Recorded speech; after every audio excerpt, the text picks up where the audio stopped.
Good evening. We're back with another episode of the Lord of the Rings LCG Progression Series. Tonight is a lore and quest guide for the 7th level, which is the second quest of the Khazad-dûm expansion. If you recall, in the first quest of the Khazad-dûm expansion, we entered through the east gate of Moria. Gondor is located to the south. The Shire is located to the west.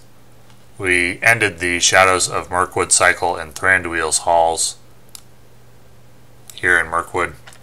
Traveled down to find out what happened to Balin and his colony of dwarves from Erebor, who went to set up shop in Moria and hopefully reclaim that dwarven kingdom. And in the first quest, we captured a goblin and traveled to the Chamber of Records, which was the location of the battle with the cave troll in the Fellowship of the Ring movie. In the book, this is where Chamber of Records is where they found the Book of Mazarbul, which detailed the fate of the dwarven colony in Moria. And the 7th level refers to the level where the Chamber of Records was located. And the first quest is entitled, the first phase is titled Search the Chamber. You are investigating the 7th level of Moria, searching for the Chamber of Records and any sign of Balin's colony. In the heavy twilight of a hall, a bulky tome is discovered in the grip of a dwarf skeleton. You carefully take possession of the book. Perhaps it will give you some answers. The dwarven runes of the book appear to hold a detailed record of the fledgling colony, but there is some elvish script at the end which seems out of place. You have discovered the chamber. Before you lies the resting place of Balin, last lord of Moria. The final portion of the book tells the grim tale. Balin was slain in the Dimril Dale, and the dwarves were then trapped in the mines. It seems as if there are no survivors. You stand silently by his tomb, but cannot tarry. Orc war cries and horns sound close. You leave the cumbersome book as a testament to the dwarves' valor, and prepare to fight your way out, lest Balin's fate become your own. So, in the lore, the Dimril Dale lies outside the East Gate. So Balin was slain just outside the East Gate, and the dwarves were then trapped in Moria, where they could not get out, and they could not get out the West Gate due to the Watcher in the Water, which is a guardian, evil monster that lurks in the water outside the West Gate of Moria. So they couldn't get out that way, and they couldn't get out the East Gate because of the orcs. So they were trapped in Moria and eventually all died. The quest is not super eventful.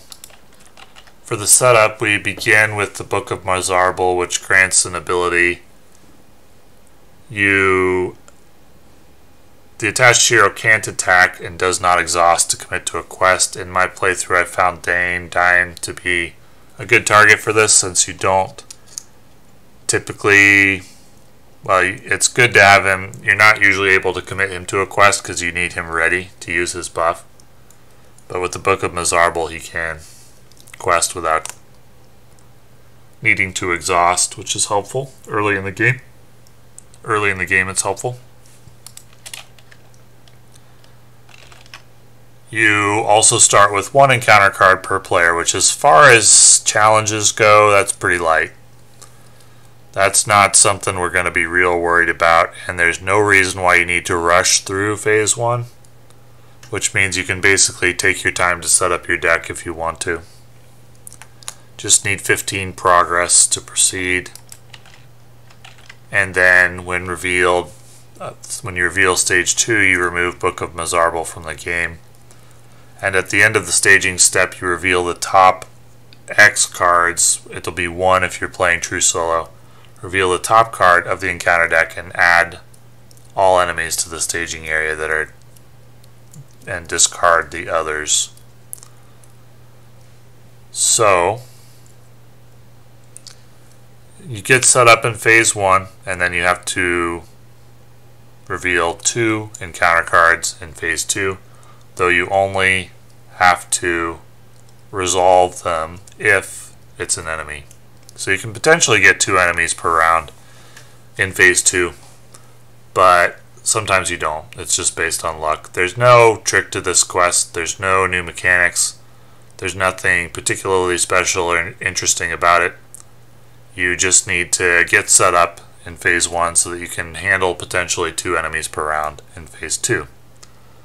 If you should, the only way to lose, you can lose any Lord of the Rings quest. They're all hard. But you can lose by getting overwhelmed. If you're getting overwhelmed in this quest, it's possible you're just getting unlucky. It's also possible you need a little bit more ability to battle, but there's nothing really, there's no real tips or tricks to this quest. There's not too much to say about it, except what's going to happen, what you should expect. And once you've made 17 progress, then you're out. You can certainly just play a pure willpower deck and breeze through it as fast as you possibly can. That's a perfectly viable strategy because there's no real punishment for not battling except the normal one of not being able to clear the enemies. And if you just played willpower and breezed through phase 2 as fast as possible, I wouldn't blame you because it would prevent cards from building up too much that you'd have to kill, prevent you from getting bogged down in enemies too much. But there's really a lot of different things you can do with this quest, so it means you can play thematic decks if you want to. Not much else going on. So, thanks for watching.